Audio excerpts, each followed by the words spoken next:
بسم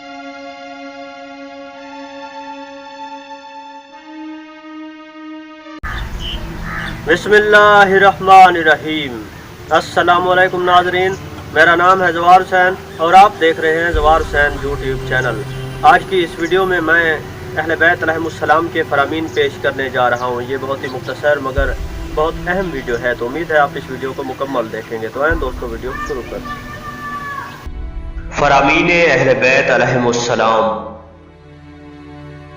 امام علی علیہ السلام نہج البلاغہ میں اپنے ایک وصیت نامہ میں فرماتے ہیں، جو تم سے تعلقات قائم رکھنا پسند ہی نہ کرتا ہو اس کے خام خواہ پیچھے نہ پڑو۔ تمہارا دوست قطع تعلق کرے تو تم رشتہ محبت جوڑنے میں اس پر بازی لے جاؤ، اور وہ برائی سے پیش آئے تو تم حسن سلوک میں اس سے بڑھ جاؤ۔ اسی وصیت نامہ میں امام علی علیہ السلام فرماتے ہیں، کبھی آنکھوں والا صحیح راہ کھو دیتا ہے اور اندھا صحیح راستہ پا لیتا ہے۔ امام زین العابدین علیہ السلام نے اپنے فرزند امام محمد باقر علیہ السلام سے فرمایا، ہر اس شخص کے ساتھ بھلائی کرو جو تم سے بھلائی کا خواہش مند ہو، کیونکہ اگر وہ اس کا حقدار ہے تو تم نے اس عمل کو صحیح مقام پر انجام دیا ہے، اگر وہ اس کا حقدار نہیں ہے تو پھر تم ضرور بھلائی کرنے کے اہل تھے۔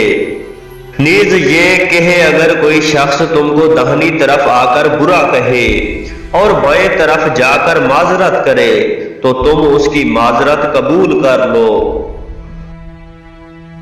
امام جعفر صادق علیہ السلام نے فرمایا، اللہ تعالیٰ سے اس طرح ڈرو کہ گویا تم اس کو دیکھ رہے ہو، کیونکہ اگر تم اس کو نہیں بھی دیکھ رہے وہ تو تم کو دیکھ ہی رہا ہے۔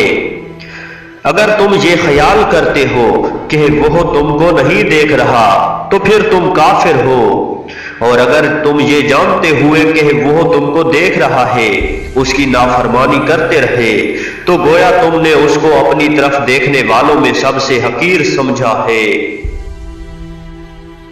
امام علی نقی علیہ السلام فرماتے ہیں، جو کوئی اپنی محبت اور رائے تمہارے لیے خاص کر دے تم اس کے لیے اپنی اطاعت کو وقف کر دو۔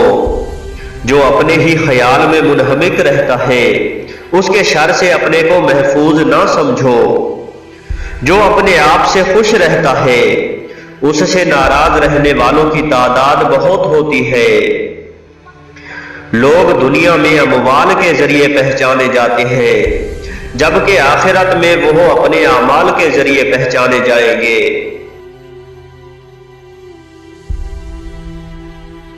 اللهم صل على محمد وآل محمد۔